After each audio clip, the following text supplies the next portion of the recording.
บ่เป็นยังเนื้อหนังมังสายังแน่น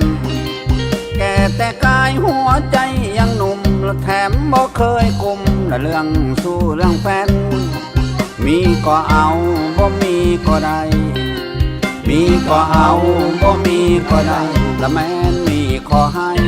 เป็นสาวต่างแดนแกก็บ่เป็นยังเบื้องหลังค่อยเฮ็ดยังก็แม่นเล่นกีฬาตีกอล์ฟก็เก่งบ่แม่นว่าเบ่งสิอวดคนเป็นแสนลำก็เป็นละห้องเพลงก็ได้ลำก็เป็นละห้องเพลงก็ได้หลายคนยกให้เป็นซุปเปอร์แมนเว้าก็บ่เคยหลอกให้เด้อบ่มีใจหุ่นหันพันแลนเราบ่กินแถมยาก็บ่สูบคำลูบบ่มีในแผนให้ก็เอาบ่ให้ก็อย่าให้ก็เอาบ่ให้ก็อย่าทันสมปรารถนาหรือก็มีค่าตอบแทนแก่ค่อยก็แก่อายุเด้อยังดุละแข็งแห่งกล้าแก่นเรื่องอาหารละแข็งกินบ่ได้ปูปลาน้อยใหญ่ค่อยบอกอย่างเปิดแฟนกลางก็บ่กินกระดูกยังก็บ่ได้กลางก็บ่กินละสักเครื่องแห้งบ่ได้แต่น่าเสียใจมันได้แต่6 โมงครึ่ง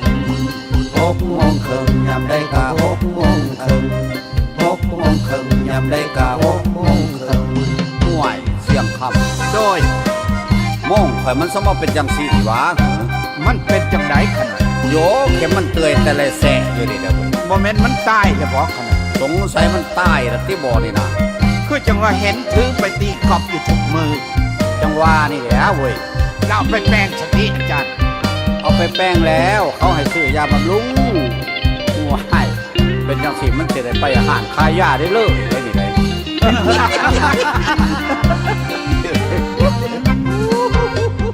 เว้าก็บ่เคยหลอกให้เด้อบ่มีใจหุ่นหันพันแลนเราบ่กินแถมยาก็บ่สูบคำลูบบ่มีในแผนให้ก็เอาบ่ให้ก็อย่าให้ก็เอา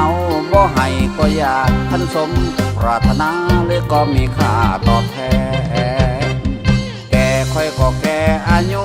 เด้อยังดุละแข็งแห่งกล้าแก่นเรื่องอาหารละแข็งกินบ่ได้ปูปลาน้อยใหญ่ค่อยบอกอย่างเปิดแฟนกลางก็บ่กินกระดูกยังก็บ่ได้กลางก็บ่กินละสักเครื่องแห้งบ่ได้แต่น่าเสียใจมันได้แต่6 โมงครึ่ง